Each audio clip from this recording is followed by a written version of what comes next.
Anything to keep that nasty woman away.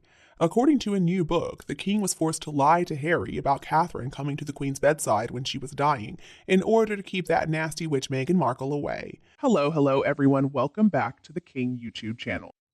I don't think there is anybody on this planet who is going to deny that Queen Elizabeth II was a remarkable woman. Over a 70-year reign, the Queen almost never put a foot wrong. She was known for being kind, for being diplomatic, and also for being strong when she needed to be. So if anybody in this world deserved to have a peaceful passing, it certainly was the late Queen. And in her final moments, of course, Queen Elizabeth did not want to see Meghan Markle, that nasty, hateful witch that her grandson Harry married. And it still makes me angry to think that Harry even tried to arrange for Meghan to be there. How completely inappropriate. Let's just remember how much stress Harry and Meghan had caused the late Queen in the final years and months of her life.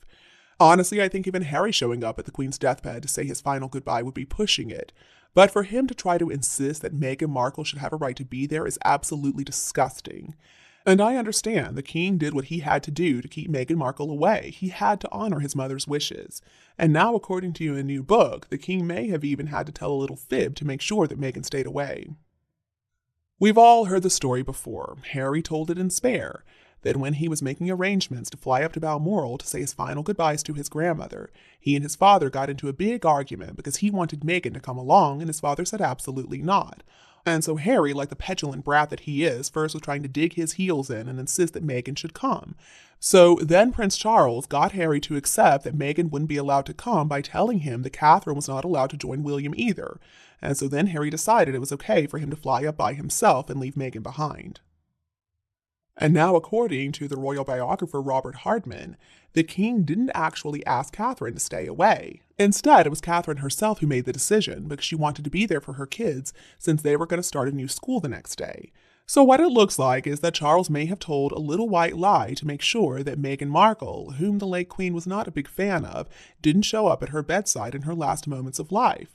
Which, okay, if it's true, I commend then Prince Charles. I mean, that was the right thing to do. He had to protect his mother in that instance. According to a royal aide, it was by luck rather than judgment, but it made it a lot easier to tell Harry that he was coming alone.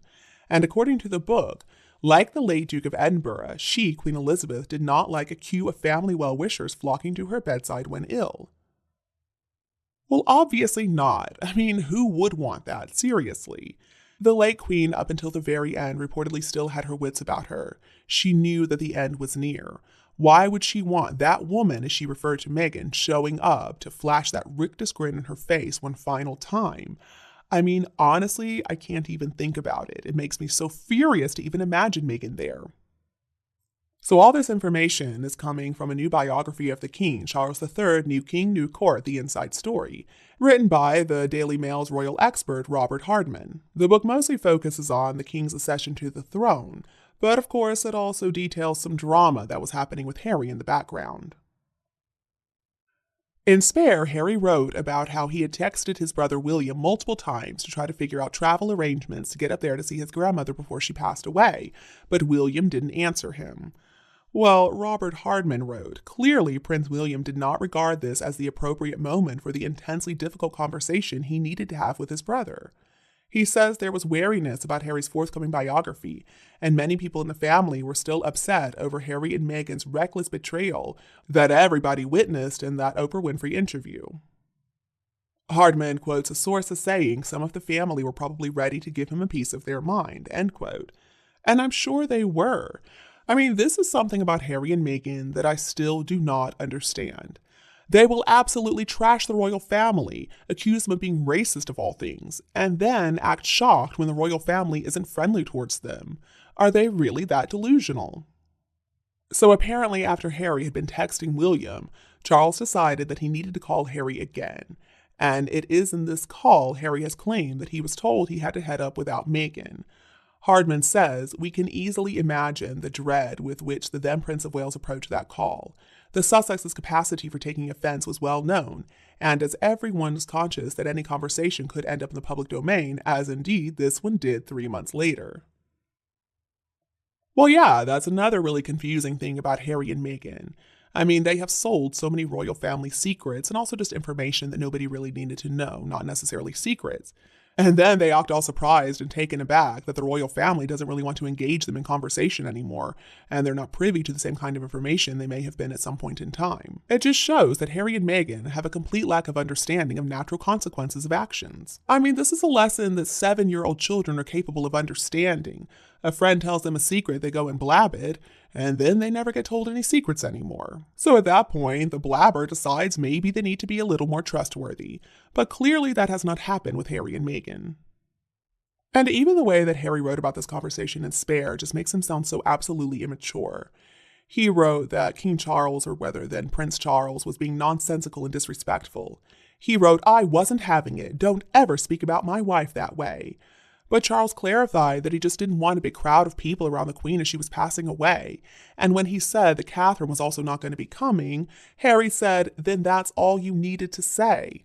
Why does he think that makes him sound better? It just makes him sound absolutely petty. But according to Hardman, what he did not know is that the king had actually not asked Catherine to stay away. He writes, "She had certainly not been asked to stay away. Rather, it was the start of a new term at a new school for George, Charlotte, and Louis, and she had decided that one parent should be with them on such an important day." According to Hardman, at that point in time, nobody really understood how bad the situation had become. And Harry in Spare also tried to say that nobody informed him that his grandmother had passed away, and that he had to learn the news from a BBC breaking news alert on his phone as he landed in Scotland that evening on a commercial flight. But Hardman says it didn't happen that way. Hardman wrote, "Not exactly. A member of palace staff says that the king had been urgently trying to make contact with his younger son. There were repeated attempts to get through to him, but no calls were going through because Harry was airborne, according to the official." And I believe this account. I mean, again, this is not the fault of the family. This is Harry's fault that he was late. It's Harry's fault that he pitched a fit about Meghan coming and couldn't just accept that that wasn't appropriate. If Harry had just taken the news well, if he had just said, "Okay, well, fine then," and booked a flight for himself rather than dawdling, he could have been there. He could have been there to receive the news in person. And I've been really disappointed at the way that some media outlets are reporting on this story, saying that, "Oh, Charles lied to Harry, how dare he?" Well, of course he lied to him. He had to say whatever he needed to say to make sure Meghan didn't come. And I, for one, am sure glad that he did, and I'm sure everybody else in the family is as well. And I'm sure especially the late Queen was glad that she didn't have to see that disgusting face in her last moments on Earth.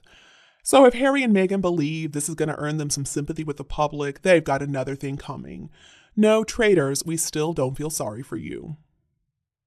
And you, what do you think of this new report detailing what exactly happened with the royal family and Harry the day the Queen passed away?